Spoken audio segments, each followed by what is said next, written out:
एक भूमिका देते हैं, जो अपने हाथ से औजार की मदद से कुछ न कुछ सृजन करते रहते हैं, समाज की आवश्यकताओं की बहुत बड़ी मात्रा में पूर्ति करते हैं। चाहे हमारा बंजारा समुदाय हो, चाहे हमारे गुमंत जाति के लोग हैं, हमने उनकी चिंता करने का काम किया है।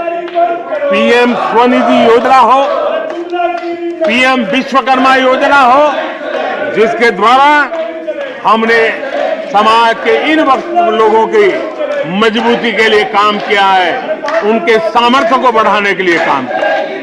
आदरणीय सभापति जी, आप तो स्वयं किसान पुत्र हैं। इस देश के किसानों के साथ क्या बीती है, ऊपर के कुछ एक वर्ग को संभाल लेना और उन्हीं से अपनी राजनीति चलाए रखना, यही सिलसिला चला। इस देश की कृषि की सच्ची ताकत छोटे किसानों में है। 1 एकड़ 2 एकड़ भूमि का वो बड़ा मुश्किल से 80-85% इस देश का ये वर्ग है। इन छोटे किसान उपेक्षित थे, उनकी आवाज कोई सुनने वाला नहीं था। हमारी सरकार ने छोटे किसानों पर ध्यान केंद्रित किया, छोटे किसानों को फॉर्मल बैंकिंग के साथ जोड़ा। आज साल में 3 बार सीधे पीएम किसान सम्मान निधि छोटे किसान के खाते में जमा होती है। इतना ही नहीं, हमने पशुपालकों को भी बैंकों से जोड़ा, हमने मछुआरों को बैंकों से जोड़ा और उनको ब्याज में रियायत दे करके उनके आर्थिक सामर्थ्य को बढ़ाया, ताकि वो अपना व्यवसाय विकसित कर सके, अपने क्रॉप पैटर्न को बदल सके, अपने उत्पादित की हुए माल को रोक करके उचित दाम मिलने पर बाजार में ले जाके उस दिशा में हमने काम किया।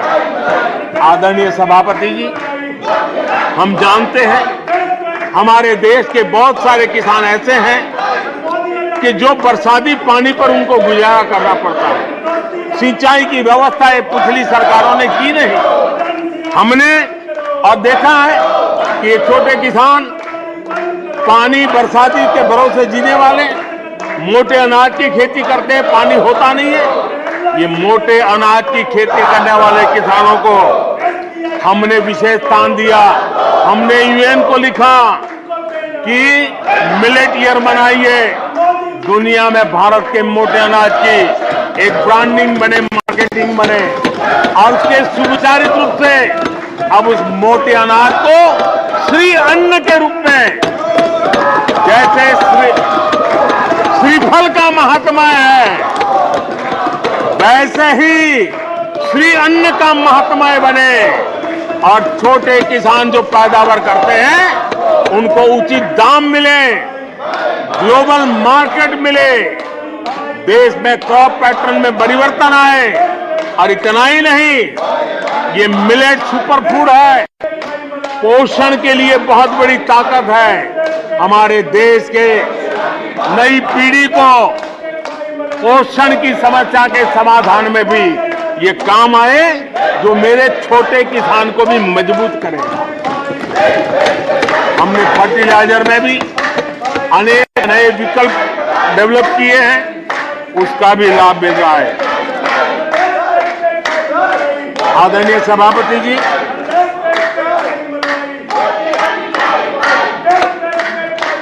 हमें बड़े कन्विक्शन के साथ मैं मानता हूं कि जब निर्णय प्रक्रिया में माताओं बहनों की भागीदारी बढ़ती है तो परिणाम अच्छे मिलते हैं, जल्दी मिलते हैं और निर्धारित लक्ष्य को प्राप्त करने वाले होते हैं। और इसलिए माता बहनों की भागीदारी बढ़े, वे निर्णय प्रक्रिया में हमारे साथ जुड़े, उस दिशा में महिला सशक्तिकरण को लेकर के, महिलाओं के नेतृत्व के विकास के लिए हमारी सरकार ने प्राथमिकता दी है। सदन में हमारे एक माननीय सदस्य ने कहा कि महिलाओं को टॉयलेट देने से क्या महिलाओं का विकास हो जाएगा? हो सकता है उनका ध्यान सिर्फ टॉयलेट पे गया हो, वो उनकी कठिनाई होगी। लेकिन मैं जरा बताना चाहता हूं, मुझे इस बात का गर्व है और मैं गर्व अनुभव करता हूं क्योंकि मैं राज्य में रह करके आया हूं, मेरे गांव में जिंदगी गुजार के आया हूं। मुझे गर्व है कि 11 करोड़ शौचालय बना करके मैंने मेरी माताओं बहनों को इज्जत कर दिया है। मुझे इस बात का गर्व है।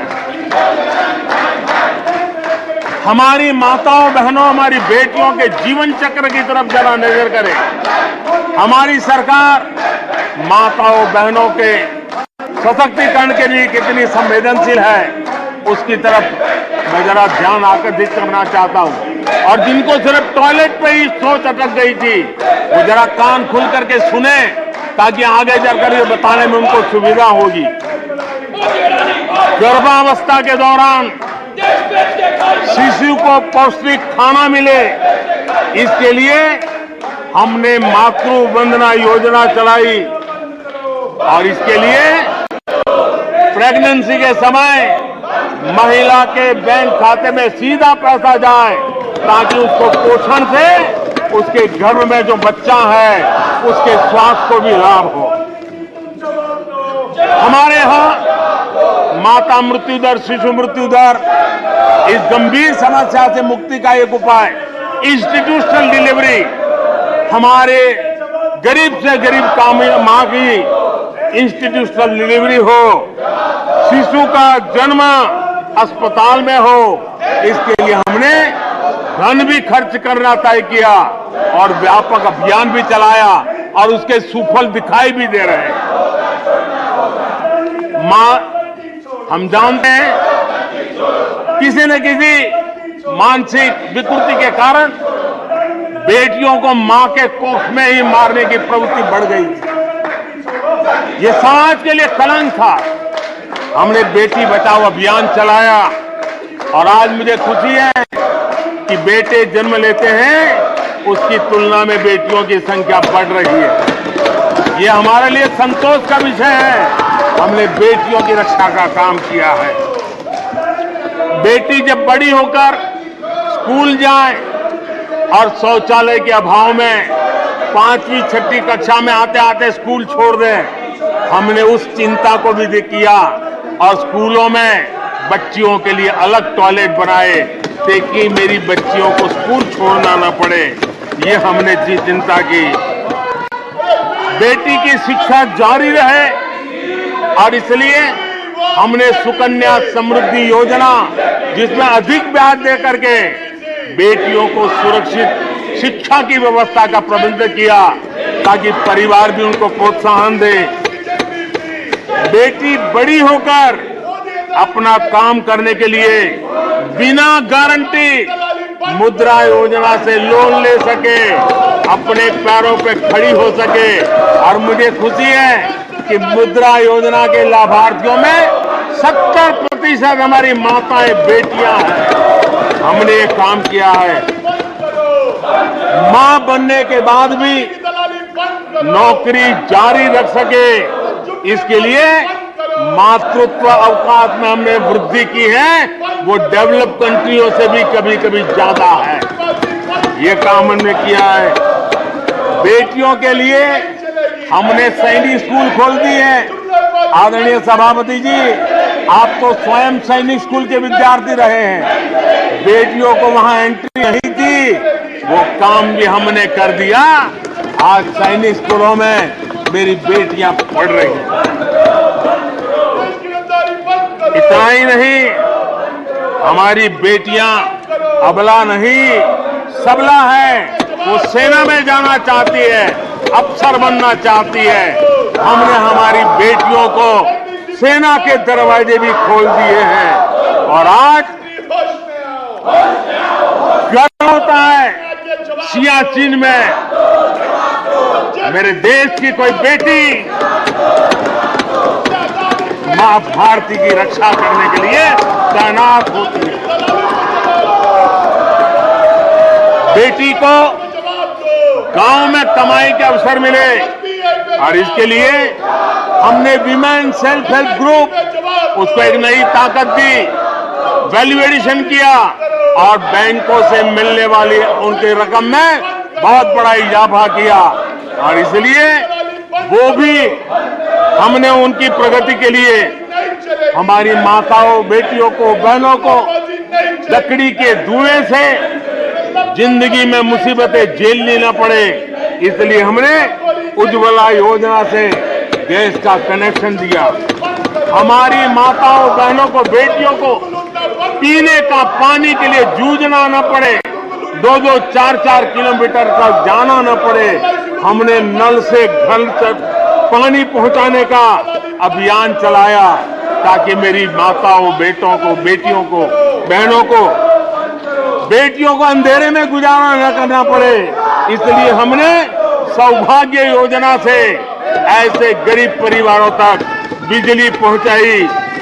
बेटी, मां, बहन कितनी ही गंभीर बीमारी हो लेकिन कभी बताती नहीं है, उसको चिंता रहती है कि कहीं बच्चों पे कर्ज हो जाएगा, परिवार पर बोझ हो जाएगा, वो पीड़ा सहती है लेकिन अपने बच्चों को अपनी बीमारी के विषय में नहीं बताती है। उन माताओं, बहनों को आयुष्मान कार्ड दे करके अस्पताल में बड़ी से बड़ी बीमारी से मुक्ति का रास्ता हमने खोल दिया है। आदरणीय सभापति जी,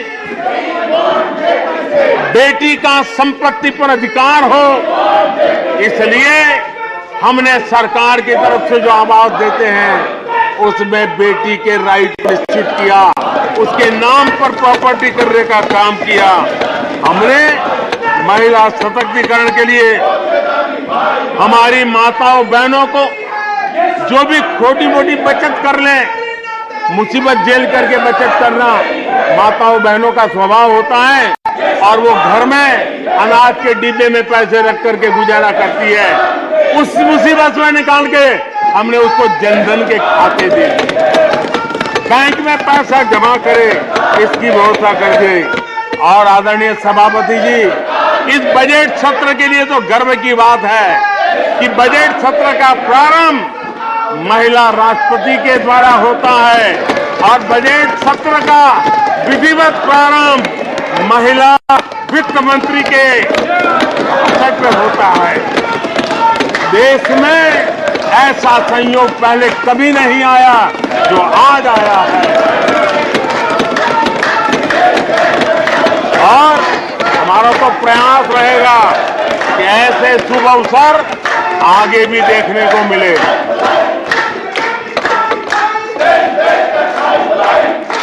आदरणीय सभापति जी, जब देश को आधुनिक होना है, नए संकल्पों को पार करना है, तो हम साइंस और टेक्नोलॉजी के सामर्थ्य को नकार नहीं सकते। साइंस और टेक्नोलॉजी के महत्व को हमारी सरकार भली भांति समझती है, लेकिन हम टुकड़ों में नहीं सोचते, हम टोकनिज्म में नहीं सोचते हैं। हम साइंस और टेक्नोलॉजी की तरफ से देश को आगे बढ़ाने के लिए हर दिशा में काम कर रहे हैं, सार्वत्रिक प्रयास कर रहे हैं, अनेकविध इनिशिएटिव ले रहे हैं और इसलिए बचपन में साइंटिफिक टेम्परामेंट डेवलप करने के लिए अटल टिंकरिंग लैब, ये वैज्ञानिक सोच के निर्माण के लिए स्कूल के लेवल पर बच्चों को हमने अवसर दिया। उससे थोड़ा आगे निकले, बच्चा कुछ करना शुरू कर रहे, तो हमने अटल इंक्यूबेशन सेंटर खड़े किए ताकि कुछ अगर अच्छी प्रगति की है तो उसको वो वायुमंडल मिले, ताकि वो टेक्नोलॉजी में कन्वर्ट करने के लिए वो खोज, वो इनोवेशन काम आ जाए। इसके लिए हमने विज्ञान की इस प्रगति का परिणाम हमने नीतियां बदली। स्पेस के क्षेत्र में अब प्राइवेट भागीदारी का हमने सपना पूरा किया और मुझे खुशी है मेरे देश के नौजवान आज प्राइवेट सैटेलाइट छोड़ने की ताकत रखते हैं। ये साइंस एंड टेक्नोलॉजी। आज स्टार्टअप की दुनिया जो मूलतः साइंस और टेक्नोलॉजी से जुड़ी हुई है, उसमें यूनिकॉर्न की संख्या में आज हम दुनिया में तीसरे नंबर पर पहुंच गए हैं। आदरणीय सभापति जी, आज ये देश गर्व करेगा कि सर्वाधिक पेटेंट इनोवेशन और दुनिया के बाजार में टिकता है पेटेंट, ये सबसे अधिक पेटेंट रजिस्टर करने में आज मेरे देश के नौजवान आगे आ रहे हैं। आदरणीय सभापति जी, आधार की ताकत क्या होती है वो हमारी सरकार ने आके दिखा दिया और आधार से जुड़े हुए जो विद्वान लोग हैं उन्होंने भी कहा है कि आधार के महत्व को, टेक्नोलॉजी के महत्व को 2014 के बाद समझा गया और उसके कारण वो मेहनत अब रंग ला रही है। हमने देखा है कोविड के काल में कोविन प्लेटफॉर्म 200 करोड़ वैक्सीनेशन और सर्टिफिकेट कोविन का आपके मोबाइल पर विदिन ए सेकंड आ जाता है। लेकिन दुनिया को अचंभा तब हुआ कि भारत अपनी वैक्सीन लेकर के आ गया है कोविड में। दुनिया के लोग अपनी वैक्सीन, हमारे यहाँ कोई बहुत बड़ा मार्केट था, बेचने के लिए भांति भांति के प्रेशर करते थे, आर्टिकल लिखे जाते थे, टीवी में इंटरव्यू दिए जाते थे, सेमिनार किए जाते थे। इतना ही नहीं, मेरे देश के वैज्ञानिकों को बदनाम करने के लिए, उनको नीचा दिखाने के लिए कल तक प्रयास चले, कल तक प्रयास चले, कल तक प्रयास चले। और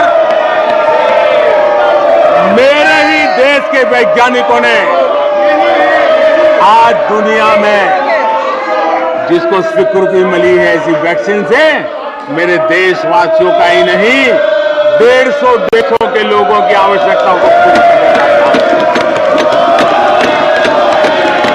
ये विज्ञान के विरोधी लोग, ये टेक्नोलॉजी के विरोधी लोग,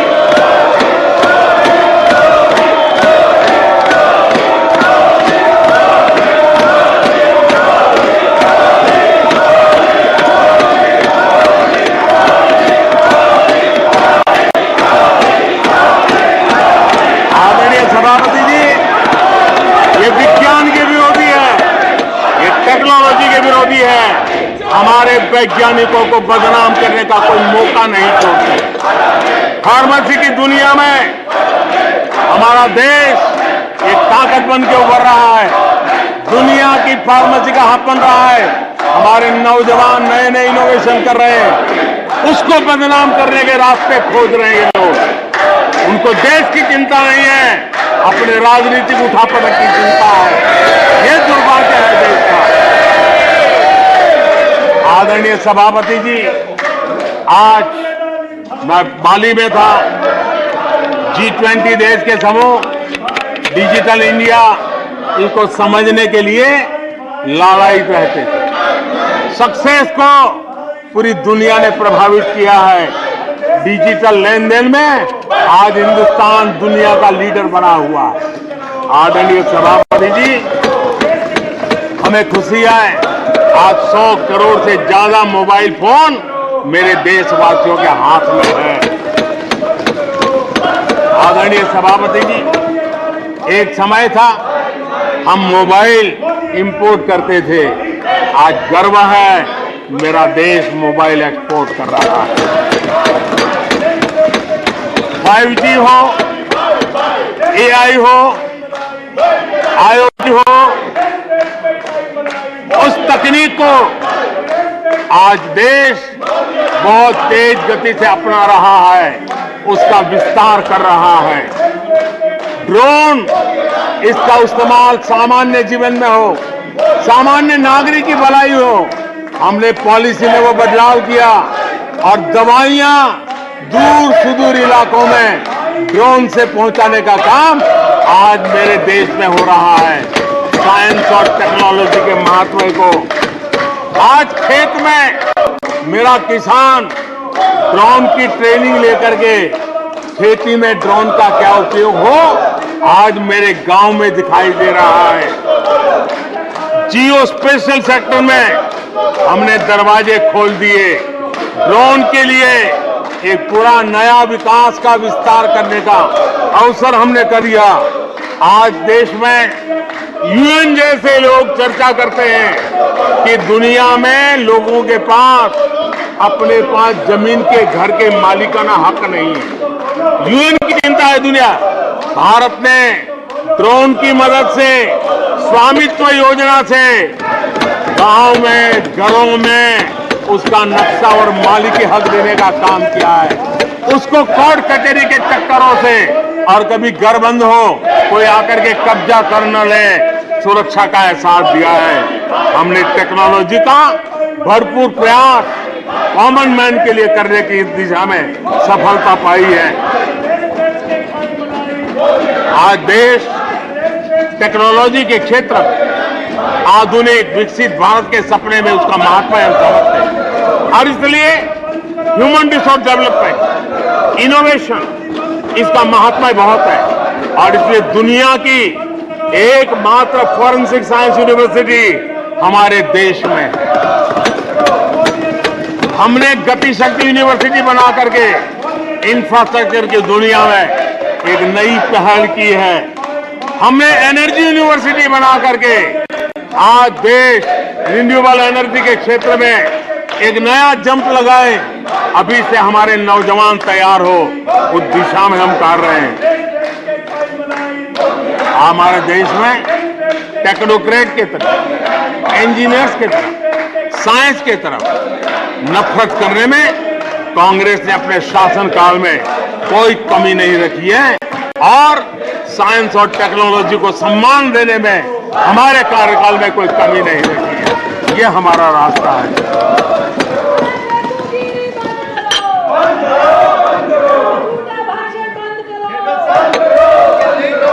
आदरणीय सभापति जी, यहाँ रोजगार की भी चर्चा हुई। मैं हैरान हूं कि जो अपने आप को सबसे लंबे समय तक सार्वजनिक जीवन का दावा करते हैं, इनको ये मालूम नहीं है कि नौकरी और रोजगार में फर्क होता है।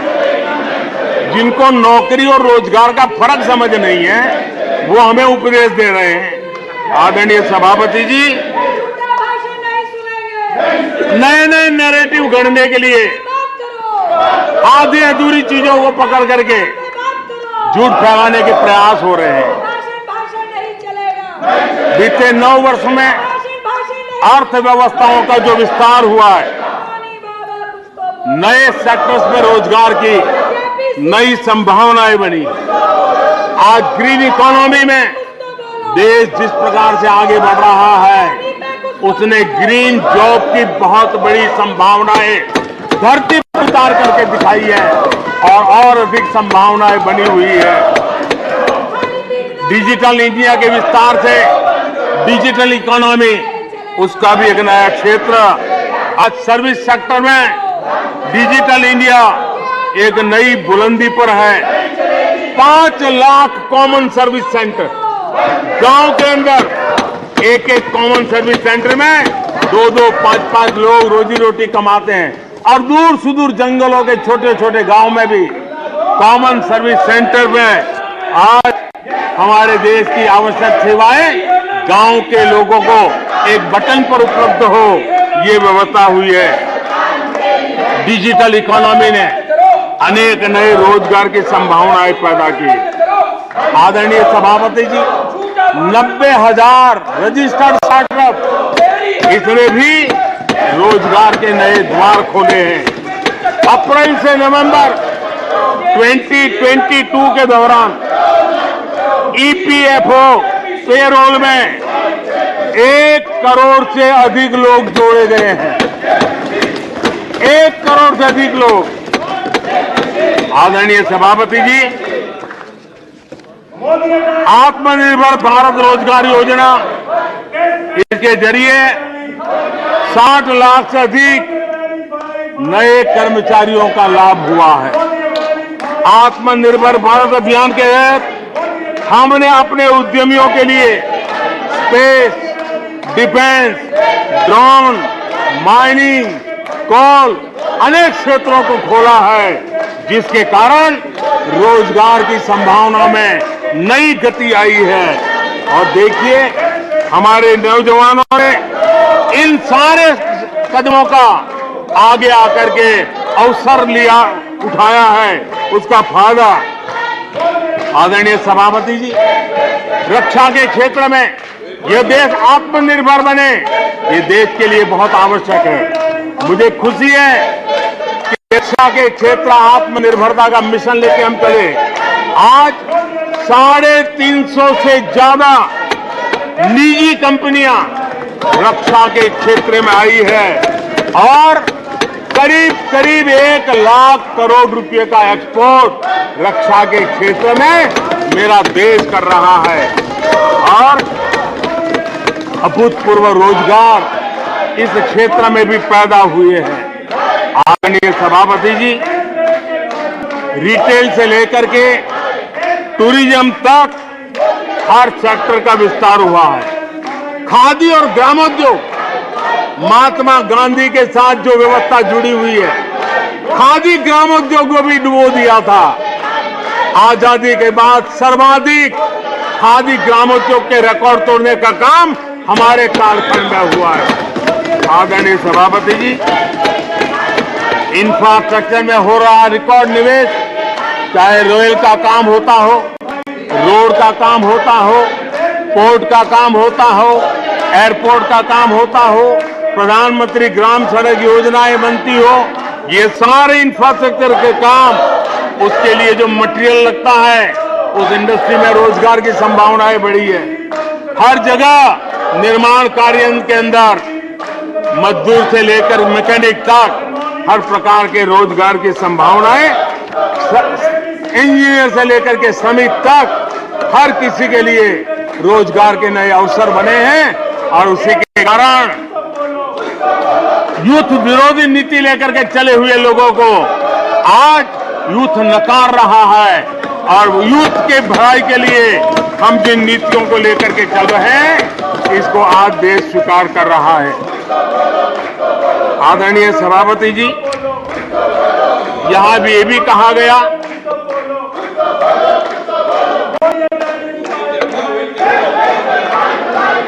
आदरणीय सभापति जी,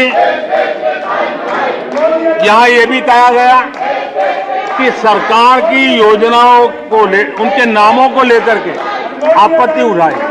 कुछ लोगों को ये भी परेशानी है कि नामों में कुछ संस्कृत टच है, बताइए, इसकी भी परेशानी। आदरणीय सभापति जी, मैंने किसी अखबार में पढ़ा था, मैं कोई वेरीफाई तो नहीं किया है, और रिपोर्ट कह रही थी 600 जितनी सरकारी योजनाएं सिर्फ गांधी नेहरू परिवार के नाम पे है।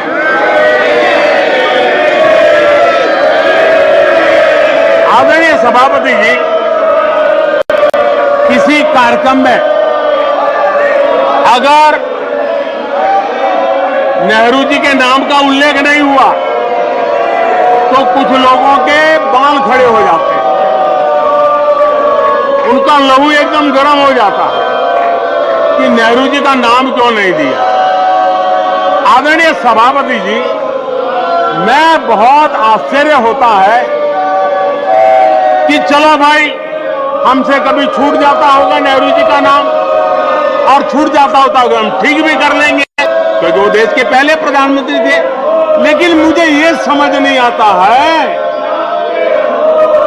कि उनकी पीढ़ी का कोई व्यक्ति नेहरू सरनेम रखने से डरता क्यों है? क्या शर्मिंदगी है नेहरू सरनेम रखने से? क्या शर्मिंदगी है? इतना बड़ा महान व्यक्तित्व अगर आपको मंजूर नहीं है, परिवार को मंजूर नहीं है, और हमारा हिसाब मांगते रहते हो। आदरणीय सभापति जी,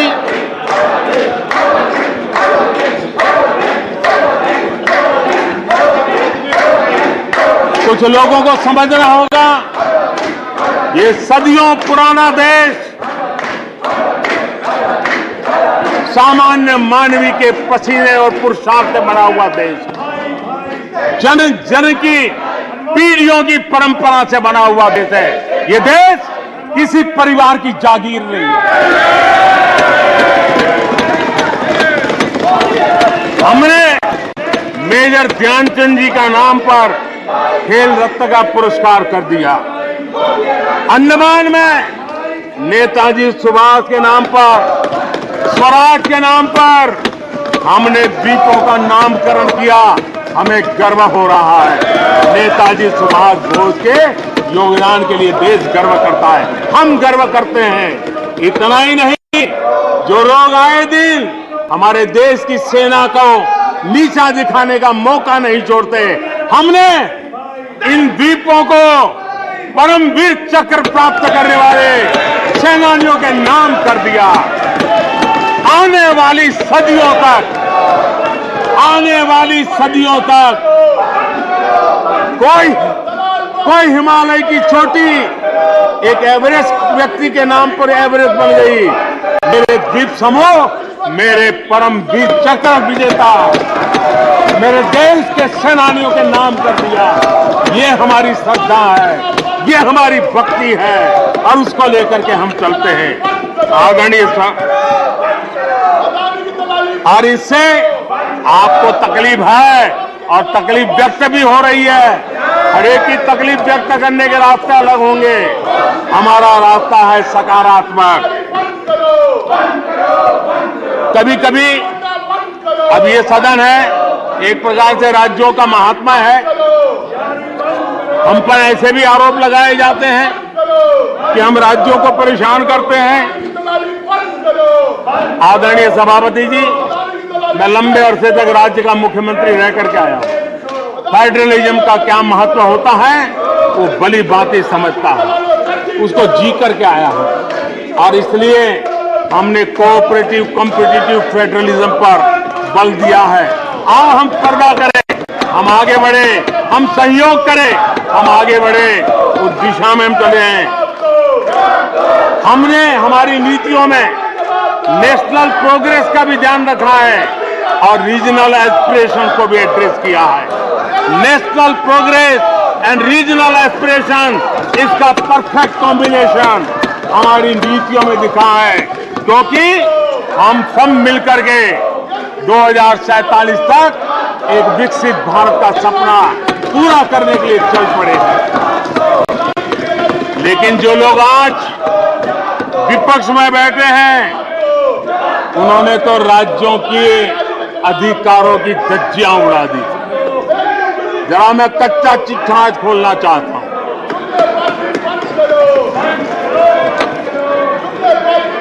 जरा इतिहास उठा करके देख लीजिए,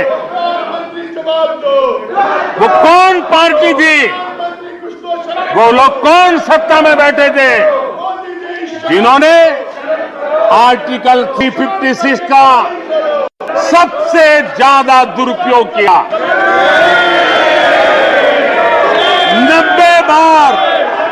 90 बार चुनी हुई सरकारों को गिरा दिया। कौन है वो? कौन है जिन्होंने किया? कौन है जिन्होंने किया? कौन है जिन्होंने किया? इतना ही नहीं सभापति जी, एक प्रधानमंत्री ने आर्टिकल 356 का 50 बार उपयोग किया, आधी सेंचुरी कर दी। वो नाम है श्रीमती इंदिरा गांधी का। 50 बार सरकारों को गिरा दिया। केरल में आज जो लोग इनके साथ खड़े हैं, जरा याद कर लीजिए, थोड़ा बार माइक लगा दीजिए। केरल में वामपंथी सरकार चुनी गई, जिसे पंडित नेहरू पसंद नहीं करते थे, कुछ ही कालखंड के अंदर चुनी हुई पहली सरकार को गढ़ते थे। आज आप वहां खड़े हैं, आपके साथ क्या हुआ था जरा याद कीजिए। आदरणीय सभापति जी, जरा डीएमके के मित्रों को भी बताता हूं, तमिलनाडु में एमजीआर और करुणानिधि जैसे दिग्गजों की सरकारें, उन सरकारों को भी इन्हीं कांग्रेस वालों ने बर्खास्त कर दिया।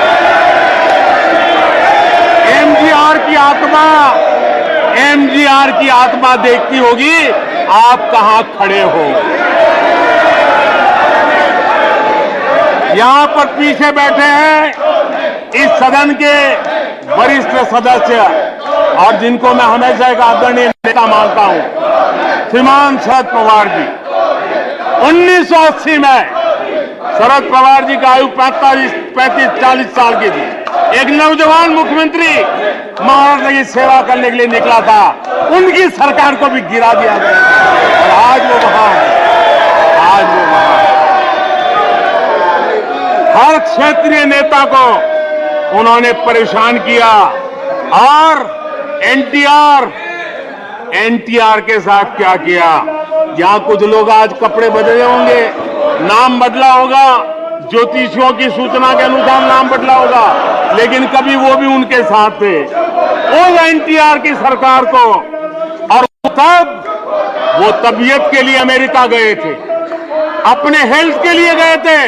आपने एनटीआर की सरकार को गिराने का प्रयास किया।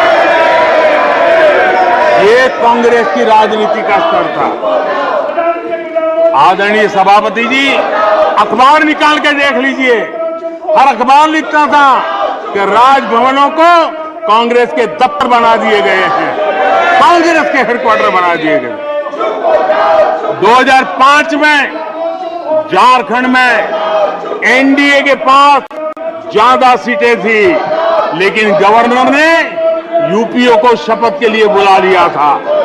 1982 में हरियाणा में भाजपा और देवीलाल के पास प्री पोल उनका एग्रीमेंट था, उसके बावजूद भी गवर्नर ने कांग्रेस की सरकार के लिए निमंत्रण कर दिया था। ये कांग्रेस के पाप, और आज देश को गुमराह करने की बातें कर रहे हैं। आदरणीय सभापति जी, मैं एक बात को जानना चाहता हूं, मैं एक गंभीर विषय की ओर अब ध्यान देना भी चाहता हूं। महत्वपूर्ण विषयों को मैंने स्पर्श किया है और आज देश में आर्थिक नीतियों की जिनको समझ नहीं है, जो 24 घंटा राजनीति के सिवाय कुछ सोचते नहीं है, जो सत्ता के खेल खेलना यही जिनको सार्वजनिक जीवन का काम दिखता है, उन्होंने अर्थनीति को अनर्थ नीति में परिवर्तित कर दिया। मैं उनको चेतावनी देना चाहता हूं और मैं इस सदन की गंभीरता के साथ उनसे कहना चाहता हूं कि अपने रिस्पेक्टिव स्टेट को जाके समझाएं कि एक गलत रास्ते पर न चले जाएं। हम हमारे पड़ोस के देशों का हाल देख रहे हैं कि वहां पर क्या हाल हुआ है, अनाप शनाप कर्ज लेकर के किस प्रकार के देशों को डुबो दिए गए। आज हमारे देश में भी तत्कालीन लाभ के लिए अगर भुगतान करेगा तो आने वाली पीढ़ी करेगी। हम तो कर्ज करो जीपीओ वाला खेल आने वाला देखेगा। ये कुछ राज्यों ने अपनाया है, वो उनका तो तबाह कर देंगे, देश को भी बर्बाद कर देंगे। अब देश अब कर्ज के तले दबते जा रहे हैं। ये देश आज दुनिया में उनको कर्ज देने के लिए कोई तैयार नहीं है। ये मुसीबतों से गुजर रहे हैं। मैं राजनीतिक वैचारिक मतभेद हो सकते हैं, दलों के विषय में एक दूसरे के प्रति टीका टिप्पणी हो सकती है, लेकिन देश की आर्थिक सेहत के साथ खिलवाड़ मत कीजिए।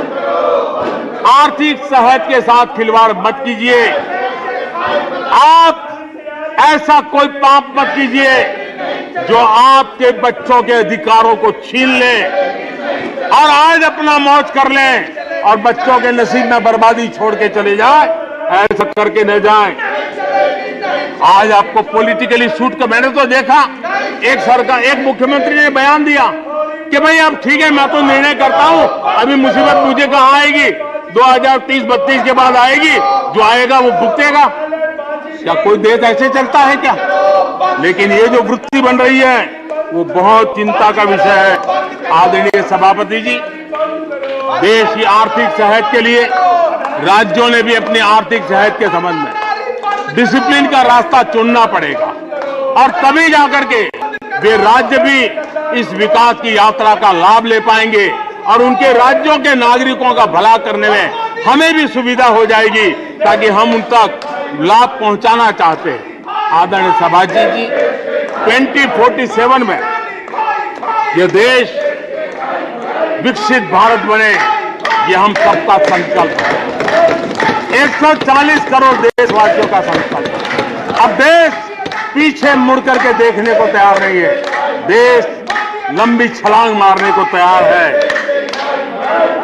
जिनकी 2 वक्त की रोटी का सपना था, उसको आपने एड्रेस नहीं किया, हमने उसको एड्रेस किया है।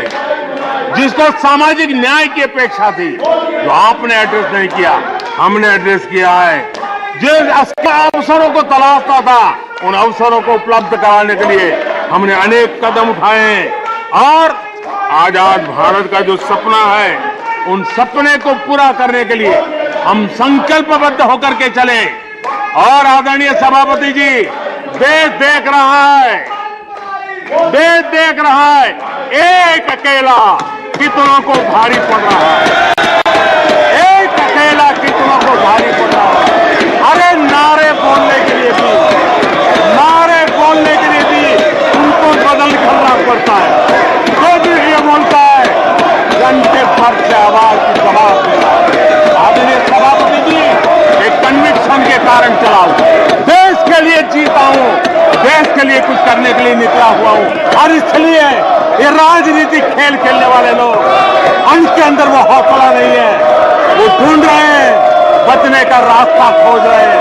आदरणीय सभापति जी, राष्ट्रपति जी के उम्दा भाषण को, राष्ट्रपति जी के मार्गदर्शक भाषण को, राष्ट्रपति जी के प्रेरक भाषण को इस सदन के अंदर अभिनंदन करते हुए, धन्यवाद करते हुए, आपका भी आभार व्यक्त करते हुए अपनी बात को समाप्त करता हूं।